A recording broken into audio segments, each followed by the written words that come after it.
We were the best kids you could ask for. We were varsity athletes, honor students, all going places. And none of us drank, none of us did drugs. We weren't interested in that. So we were the kids that you wouldn't expect this kind of thing to happen to.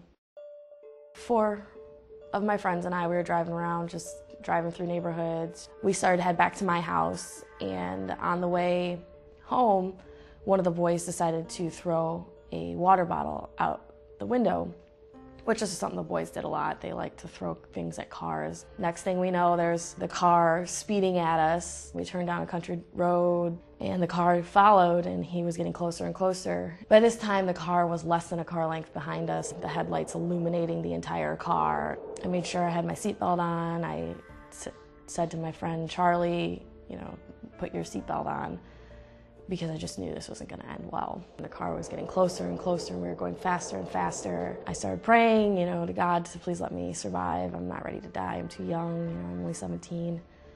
And the last thing I remember is a loud clunk and someone yelling, and I black out.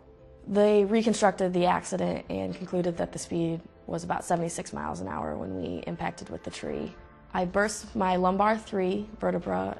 I also stretched my spinal cord at the thoracic level 8, which is where I lose function and feeling. So I'm considered a T8 paraplegic. I also burst my intestines. I collapsed my left femoral artery, broke my humerus in half. All of them were life-threatening. Somehow I figured out that I'm never going to walk again. And that is something extremely hard to come to grips with, especially at 17, especially when you're a softball, basketball, gymnastics teacher, cheerleading coach, when athletics is your life. About 4 days after the accident, my dad finally told me that Charlie had passed away. He was just my everything, and I didn't know what I was going to do without him. I'm not sure I ever have really come to grips with it. It's still something that'll sneak up on me even today. But like I said, since the day I found out that he passed away, that I knew I had to do something important for him. He was going places and he was going to do amazing things. So I have to do it for him. He didn't get that chance.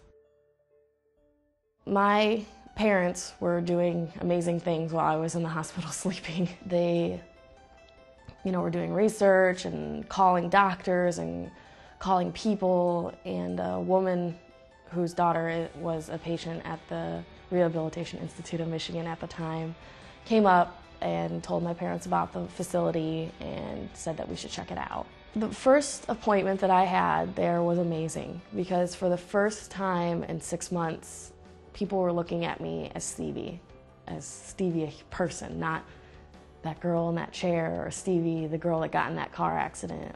It was just a breath of fresh air. I felt like a person again. But when I got there, I had no range of motion. It hurt all the time. I couldn't do transfers. I couldn't push myself for more than a couple feet. So they had their work cut out with me. I had actually, in the beginning, set goals to get some leg braces and walk at my graduation. And because of them, I was able to do that. I'm pretty much independent. There's days where I still need help, but I've pretty much got it down now. I can wheel myself, I can transfer, I'm doing most everything by myself.